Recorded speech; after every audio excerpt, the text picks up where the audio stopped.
And magandang hapon po sa inyong lahat mga kababayan. So ngayon ay nandito pa rin po ako sa Laguna at ngayong araw ay biyaheng Quezon ako dahil meron po tayong isang pupuntahan na isa sa mga natulungan din natin. Ito po ay 3 years ago na ang nakalipas mula nang atin silang matulungan. So ang tinutukoy ko po, ito po yung mga batang ina at ama taong 2022 nang atin po silang makilala. At dito sa bayan ng Candelaria, Quezon, una namin sila natulungan, kaya nagbalik ako dito para sila ay mabisita. Kamusta na kaya silang mag-asawa?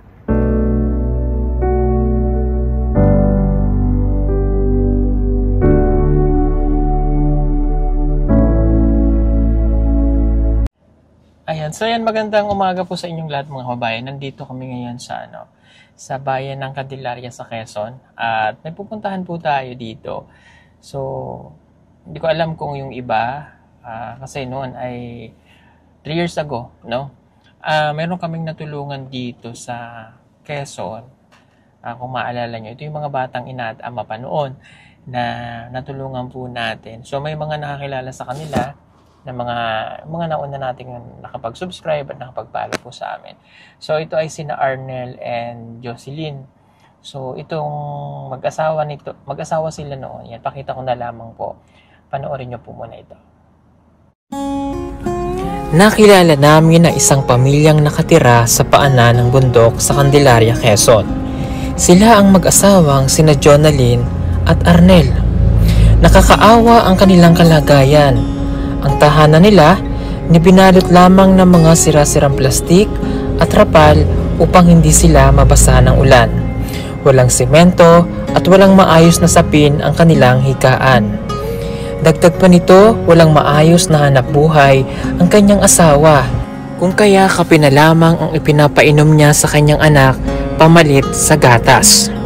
Sadyang napakahirap ng kanilang buhay, kung kaya't hindi nila alam kung saan sila kukuha ng pang-araw-araw nilang gastusin. Napakabata pa nila nung sila ay mag-asawa. 16 years old pa lamang daw sila at nagkaroon sila ng 2 anak. Na gawa sa trapal, sako at pinagtagpi-tagpi, tapos hindi siya maayos. And hindi ko alam kung ano yung dinadanas ng pamilyang nakatira dito kapag ganitong panahon na maulan at nasa itaas po sila ng medyo bundok na yung lokasyon po nila. Pagkatapos namin noon na makilala sila at nakatira doon sa bahay na yon, ay pinagawan din natin sila ng kanilang bagong tahanan sa tulong din ng ating mga sponsor, at ito yung bahay na yon. Binigyan sila ng kanilang mga bagong gamit bilang panimula ng kanilang pagtira dito. At na-turn over ang kanilang bagong tahanan sa mag-asawa. Naging maayos ang kanilang pamumuhay kahit paano at hindi na sila mababasa ng ulan sa kanilang barong-barong na bahay.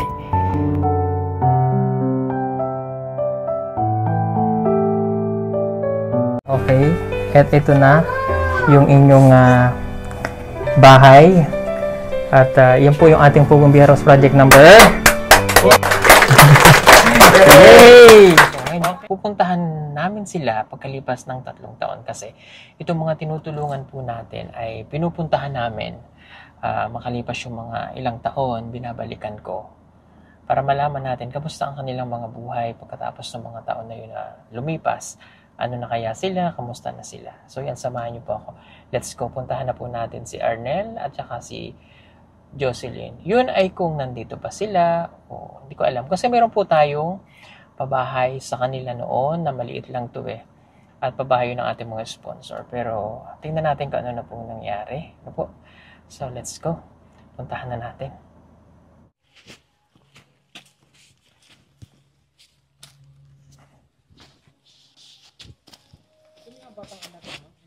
Oh, ito yun. Kami aso. So, bali, ito po yung bahay na yun. Ayan, o.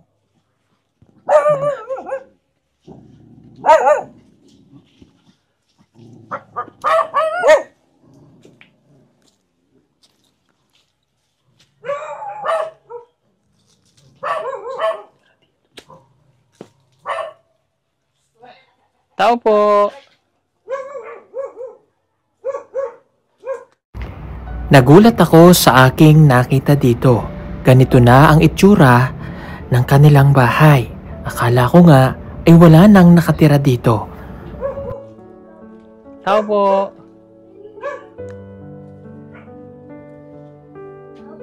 Uy. At nang may lumabas sa pinto, iba ang aking nakita. Ibang tao, hindi si Arnel, hindi ang asawa niya. Hello? Nandiyan po si Kuya Arnel? Opo. Nandiyan po si Kuya Arnel? Opo. Ito po kayo? Sige. Pero naririto daw si Arnel sa loob ng kanyang tahanan. Pero ang ipinagtataka ko kung bakit hindi siya lumalabas. At ito ang aking nalaman. Kaso po, hindi po makatayo eh. Hindi na siya makalakad. Ha? Hindi na po makalakad eh. Hindi na po makalabas. Kinilabutan naman ako doon. Sige po, pupunta ako dyan. Kasi noon, naalala ko siya ay may sakit na ano. Mga parang rayuma yun. Yung mga batal-batal po? Oo. So, hindi na siya makatayo? Oo. Pasok po ako ha? Sige po. Sige. Pasok po. Sige po, sige. Oh. Yan, nagbabalik yung aking memory. Oh. Ito yung mga dinikit namin noon. Nasaan po siya? Ay, hello. At pagpasok ko sa kanyang kwarto, ito ang aking nakita. Paupo-upo. Ang kanyang mga paa ay nangingitim. Ang kanyang mga braso ay may mga bukol na. At hindi na nga daw siya makalakad. Diyan na kayo, hindi ako makalabas eh, hindi po ako makalakad. Oo, okay lang. Wala si Arnel. Oh. Tika sandali. Huwag kang mahiya sa akin ha. Kilala mo pa ako? Opo. Sige. Tika. Kakabit. Tumutulong din din. Okay. Hindi po tumutulong sa akin. Sige. Nasaan si Jocelyn? Jonalyn po. Oh, Jonalyn. Oh, sorry. Jonalyn. Tagal na po kami niwalay nun. Oh. Yun lang din kung gumawa ng kalokohan. Hindi po ako. Eh, ano nangyari? 3 buwan siyang nawala dito. Matagal na daw silang naghiwalay ng kanyang asawa na si Jonalyn. Wala dito. Oo. Tapos nung ang sabi sa akin, tatrabaho daw siya. Tapos ang pagbalik dito, sa iba ko nalaman na buntis yung pagbalik. So, nagpabuntis. Nakakalakad pa ako noon. Naasikaso ko pa yung 2 bata. Yung 2 bata, nasa kanya. Ngayon, hindi ko alam kung ano yung katayuan ng bata. So, nag-asawa na ulit siya ng iba? Saan sila ngayon nakatira? Hindi ko po alam kung saan sila ngayon nakatira. Ngayon ang buhat po kasi nung ginawanan ako noon. Pinabayaan ko na din. Ilang taon na to? 2 years na? Opo, magti 3 years na po. Oh, kasi 3 years ago namin kayo nakilala, ano? Okay, so, nung iniwan ka, ikaw na lang natira dito? Opo. Hindi ka umalis? Nagana po, ang ginawa ko na lang para malibang ko yung sarili ko, tumulong na lang ako sa magulang ko. Okay. Kaya hindi ko din po masyadong nasikaso itong bahay. Gawa ng busy din po ako sa pagtulong sa magulang ko nung nakakalakad pa ako. Okay. So, Ngayon naman, pinauwi na lang ako din eh. Journey nga. Hindi na ako makalakad. kamusta ka kaya, Arnel? Tawag ko na din nakakalakad. May ilang buwan na. Okay, kasi nung nakilala po namin siya, dinadaing na niya na sa amin noon yung minsan hindi siya di ba minsan hindi ka rin nakakalakad nun? Okay, ano nga yung sakit mo? Gout po. Sa gout. Bata pa siya pero nagkaroon po siya ng gout. Namana mo ba yan? Hindi Wala ko na naman maalala. po sa ano namin eh.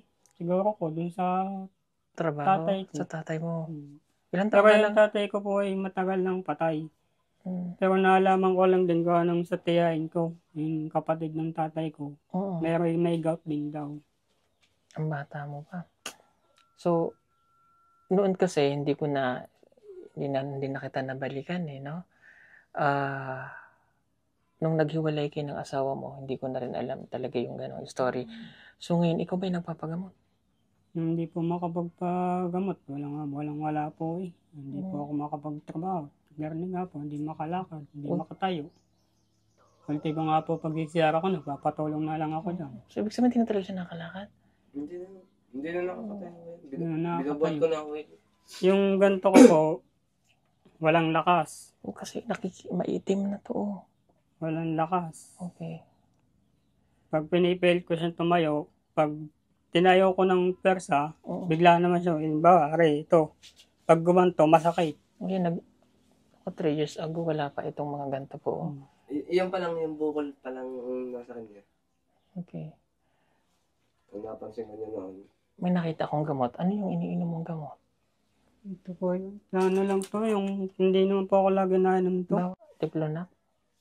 Ay, hindi na siya sabi ito. Maluluto siya sa lagang. Kasi yung kidney Na mo, nung kidney mo. nakaraang buwan, nadala na ako sa ospital. Bakit? Gawa nga pong Bernie nga po, yung paglipat namin, hindi pa kami din nakalipat doon pa sa bahay ni mama doon. Lumipat kami doon. Mga ilang araw, bigla na lang akong natumba. Ayun nga, yun. So ngayon, kamusta? Ito nang iniinda Kamusta ko. ka naman yung ano mo? Hindi ka na talaga makalakad? Hindi na po talaga. Anong sabi ng doktor sa'yo? Ang pinano lang na ano sa akin, sabi, diabetes daw. Medyo na ngingitim na nga yung paa mo. Nung alam ko po kasi sa diabetes, yung sugat, matagal gumaling. Kaya naman po kasi, kaya gaya yan, nagawa ng mga gaw ko po. Hindi ako nakakapag-ginaw. Mahirap din akong pumunta sa banyo para maglinis. Hindi na ako nakapaglinis ng katawan ko. Kaya po ganyan ang ano yan. Napansin ko yung mga kamay niya, Hindi ko na may likod. Okay. So ilang taon na nga yung anak mo? May meron ka ng malaking isa, di ba? Tapos mayroon kang baby nun eh. Si Arlen po ay ngayon ay 5 taon. Hindi mo na sila nakita? Nagbuhat po nung nilayaw sa akin. Ang sabi pa sa akin nila, nung umalis sila dito, magbabakasyon daw. Malaman-laman ko mga ilang linggo na andun sa sa lalaki. Okay. Wala ka ng komunikasyon sa kanila? Wala na. Buhat wala na. Tinigilan ko na din. Pero namimiss mo yung mga anak mo? Oo, yung anak ko gusto kong makita. Okay. Ano yung gusto mo sabihin sa yung anak? Kasi for sure mapapanood na to eh. Sige, ano yung gusto mo sabihin sa anak mo? Hindi kung ipaperam nila kung gusto nilang ipaperam saglit, para makita ko yung bata. Nasa kanila naman yun kung gusto nila. Nung sinabi nilang kunin yung bata, ayaw naman ibigay nung lola. Hindi ko alam. Pero may galit ka ba sa asawa mo? May galit ka sa kanya? Kay Jocelyn? Dami ko din po kasi sakripisyo doon. Hindi lalos hindi niya nakita ang sakripisyo ko, tapos ganun pa yung ginawa sa akin. Na ko na din yung kay Kuya Christian. Yung pinuntahan ako dito. May din ako doon. Okay, so may anak na siya sa ibang lalaki. Nung umuwi siya dito, buntis. Nung umuwi siya dito, hindi ko siya pinapansin. Nahayaan ko siya. Hindi ko siya iimikan ko lang. Kumbaga, lang. May kasama lang din. So, ibig sabihin, umuwi siya dito buntis? May pang magulang ba siya dito, yung babae? Wala po. Wala. Nasa Kalawa po magulang.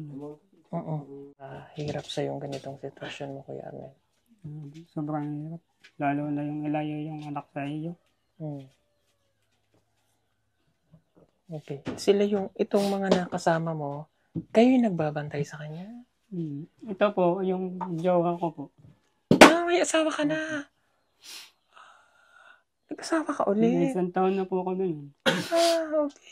Halika nga. Sige, upo ka dito. Huwag kang mahiya. Sige na. Sige, ayun, nahihiya po. Siya naman? Barakada ko po. Ayan po yung simula ng bata ako. Yan na talagang kasama ko. Kaibigan mo siya. So, hindi ka, bata ako. hindi ka iniiwan. Hindi ako iniiwanan kahit anong mangyari. Iniiwanan lang pag natrabaho Ayun, pag nagtatrabaho lang. sa malayo. Pero pag siya uuwi, didiretso muna siya dito bago siya pumunta sa kanila. Gaya kagabi. Kauwi ko lang kagabi. Dito na ako nagdiretso. Okay. Hindi pa nauwi sa bahay. Paano kayong dalawa nabubuhay yung mag-asawa? Hindi, gahanap buhay siya. Okay. Yan yung sinasabi ko sa kanya na kung kaya niya magtiis.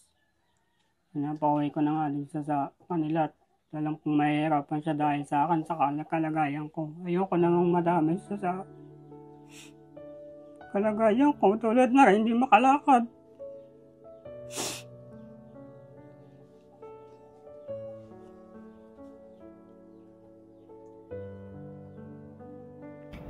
Hindi na napigilan ni Arnel na maluha dahil sa hirap ng kanyang buhay at sa hirap ng kanyang kalagayan ngayon.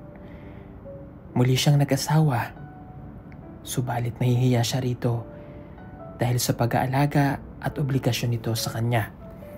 Pinapauwi na nga daw niya ito sa kanyang pamilya upang hindi na siya maging pabigat sa kanya. Medyo nahihirapan na talaga si Kuya Arnel sa mabuti at kahit na ganito siya, hindi mo siya iniiwan. Mahal mo siya?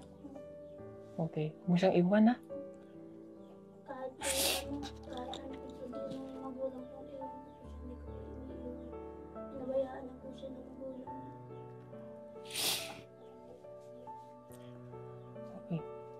Hindi ka na nakakauwi sa inyo? Bakit? Hindi ko din po alam. May sakit ako, pinauwi ako dito.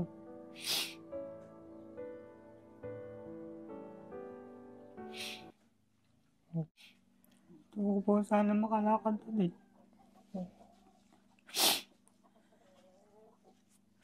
Makapaguhin yung sarili ko.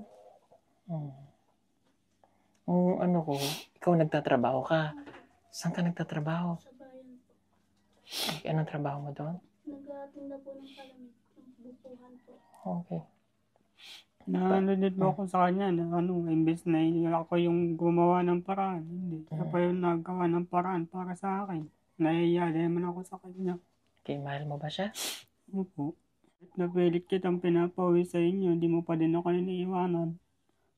Bakit pinapauwi mo siya? Kasi ayoko din po siya madami sa sitwasyon ko. Ganito, hindi ako makalakad, hindi ako makapagtrabaho. Imbes na ako yung magtrabaho. So, parang ayaw mo na nagiging pabigat ka sa kanya? Yun po. Ayoko maging pabigat lang sa kanya. Pero okay lang naman sa'yo, no? Yung sinasabi niya na ayaw siyang maging pabigat sa'yo. Okay lang po sa akin. Basta po magkasama po kami. Alam mo, Kate po. Kate, ikaw naman? Tom po. Tom. Tom, so kayo yung magkababata. Kayo naman, saan kayo nagkakilala? Sa lang po, sa GC, sa Facebook. Okay. So, naniniwala naman ako na mahal mo siya. Kasi kung hindi mo siya mahal, iiwanan mo na to. Sa sitwasyon nito, palagay ko iiwanan na nga. Pero at least hindi mo siya iniiwan. Hindi. Bakit ganun yung pagmamahal mo sa kanya? Hindi ko lang po nakita ang pagmamahal ko sa isang lalaki. Oh. Tinanggap mo na kahit ganyan. Na kahit na magpakahirap ka, ikaw magtrabaho. Okay lang po sa akin. Basta po magkasama po kami dalawa. Okay. Hindi naman kayo kasal ni no? Hindi po. Okay. Kami po, ngayong 14 po sana, ikakasal kami. Ang nangyari nga, napos ko na lang. Ganito, hindi, simula nung kami pinamulong, buhat nung hindi na ako nakalakad. Nakakalakad pa ako nung kami pinamulong nito. Kaso, nagtagal naman yun. Nano na ako ng sakit ko, hindi na ako makalakad. So gusto mo palang makasal kayo? Okay, sige. Ano ulit pangalan mo? Kate. Kate. Okay, sige. Anong sabi ng doktor sa'yo? Ano lang daw po basta ang sabi ng doktor na yung sakit ko daw, diabetes, tapos yung sa gout. Okay, sige. Ingatan mo yung kalusugan mo, Arnel. Bata ka pa kasi nakita ko medyo lumala na yung mo. Na din to kasi to sa trabaho nung ako'y nasa 15 anyos. Okay, sige. Tingnan ko nga kung makakatayo ka ba. Hindi. So, inaalalayan mo siya? Sige nga. Tingnan natin.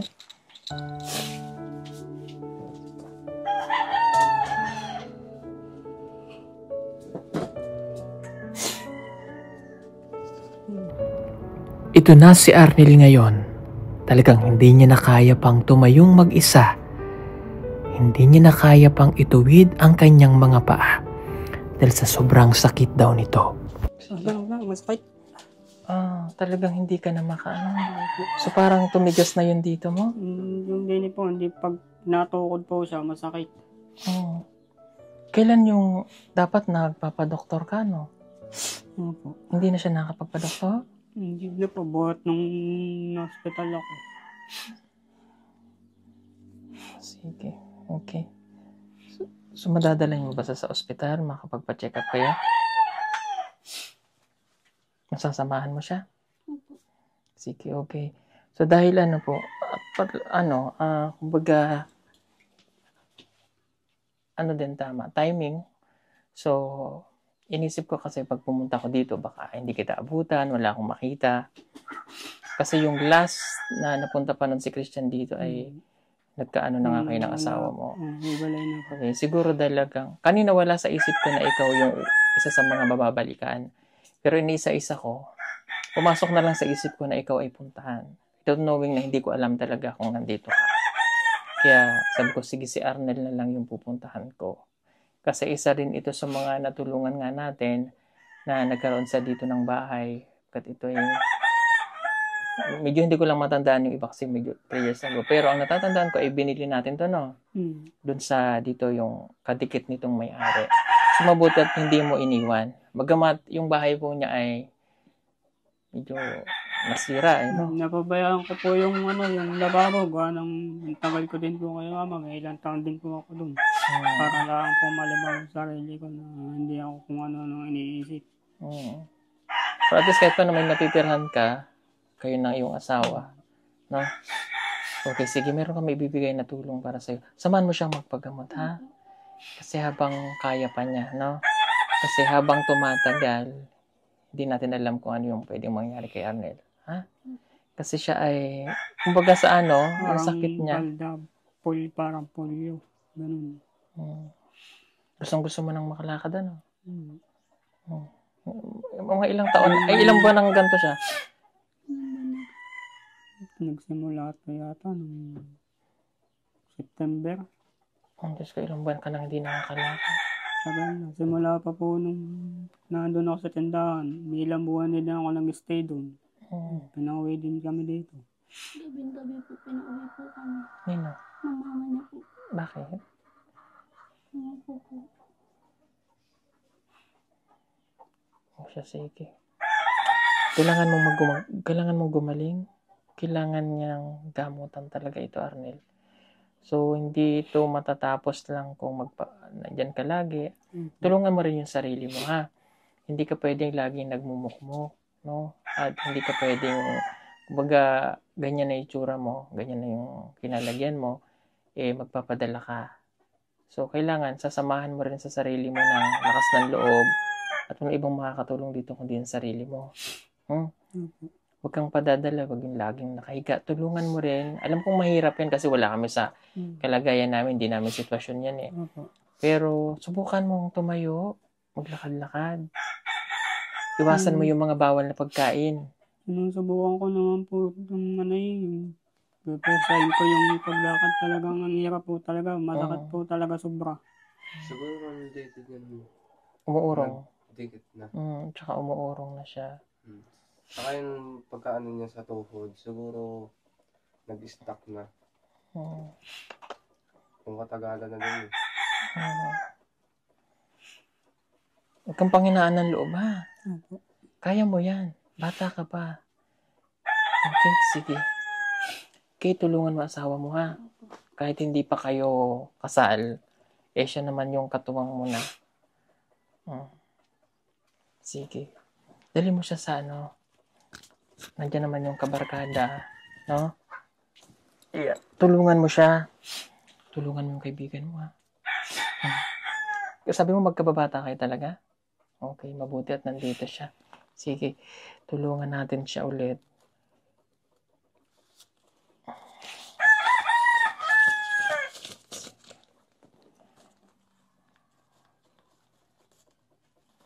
Sige,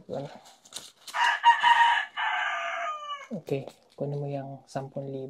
Sige na. Thank you po. Ipagamot mo ha, Arnel. Opo. Balitaan nyo na lang ako. May page naman ulit kami. Alam nyo naman yun, mag-message lang kayo ha. Balitaan mo kami kung anong nangyari. Unahin mo na yung pagpapagamot. Ha? Opo. Siyempre, yung pagkain nyo. Ha?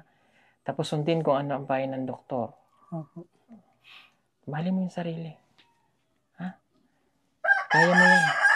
Bata ka pa. Ilan taon ka na nga? 26 po. Diyos ko, 26. 26. Nang nakaraan po na punta nyo, 24. 24 siya na. Tapos si, ilang taon? Si Jonalyn. 22 yata yun. Oo. Matanda po ako ng 2 taon dun. Okay. Siyan, si Jonalyn, kung mapanood mo man to, hindi ako galit sa'yo. Kasi hindi ko naman, kumbaga, buhay mo yan. At, kumbaga, ikaw din yung gumawa ng sarili mong kapalaran. Kumbaga, so nandito naman ako para makatulong. Ang isip ko nga ay magkasama kayo. Si Arnel kasi, tingnan mo yung sitwasyon ng iyong, sabihin nating ex, kasi meron ka na rin diyang pamilya. So, puli lang yung, yung anak. No, gusto mong makita yung anak ka na. Dalhin ba? Para, wala naman na kasi mayroon na rin siyang partner ngayon. Ang lang doon ay Wala ay anak. anak. So, makita man lang ni Arnel yung kanyang anak. No? Ganito na yung sitwasyon niya. Para at least di naman sa nangingialam po ako, huwag natin ipagkait sa kanya. Na po. Dahil siya naman ay tatay. Okay? Yung ginawa nila ay parang pinawala na nila ng karapatan na tatay ako. Gaya ng ginawa. Ayaw nilang gaya sa akin yung anak ko. Sige. Sige po mga kababayan. At magte-thank you lang ako sa lahat ng mga tumulong po kay Arnel noon. Maraming pong salamat sa inyo. No? Hindi ko na kayo maisa-isa at medyo matagal na itong panahon na yun, 3 years ago. But marami pa rin pong salamat sa inyo. Kasi kahit paano nagagamit niya pa yung bahay niya po na natutuluyan hanggang ngayon ay nakakatira pa rin po siya dito. Salamat sa barkada.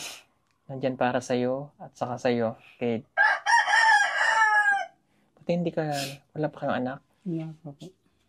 Wala po, hindi ko din po yung pag-anak. Ng ganito po yung iniisip ko din po yung kalagayan ko. Okay, sige. So, ang payo ko lang sana, kayo nang bahalang maglinis ng bahay. Matagal na rin So, kung hayaan nating masira, wala ring matitirahan.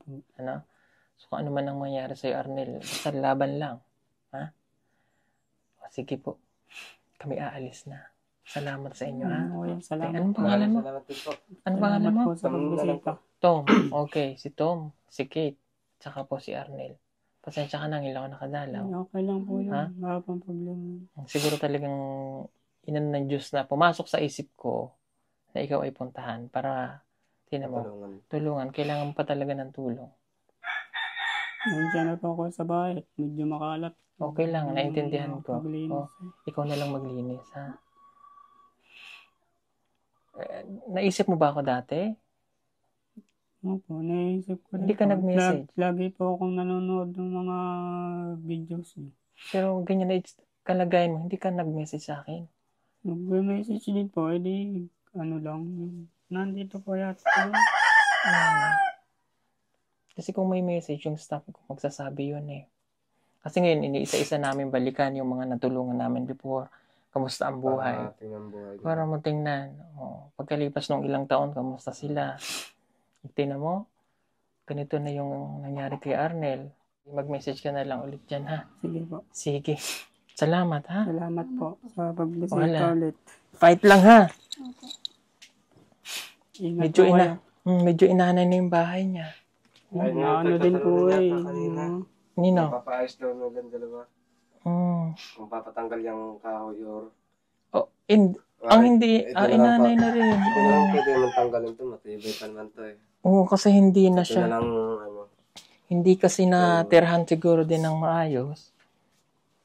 Kaya nagkaganito. Oo. Pero nandito sa lamesa. Yung doon, wala na. Yung pinto na lang yung... Wala na rin. Nabiyak na ito. Ano nangyari din eh? Safe naman?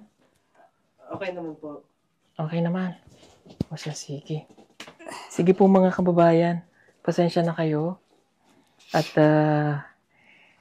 ngayon lang ako nakabalik dito sa kay na Arnel. Pero tamang-tama nga yung pagdating natin. Kailangan pala niya ng tulong. Sige, maraming salamat kuya.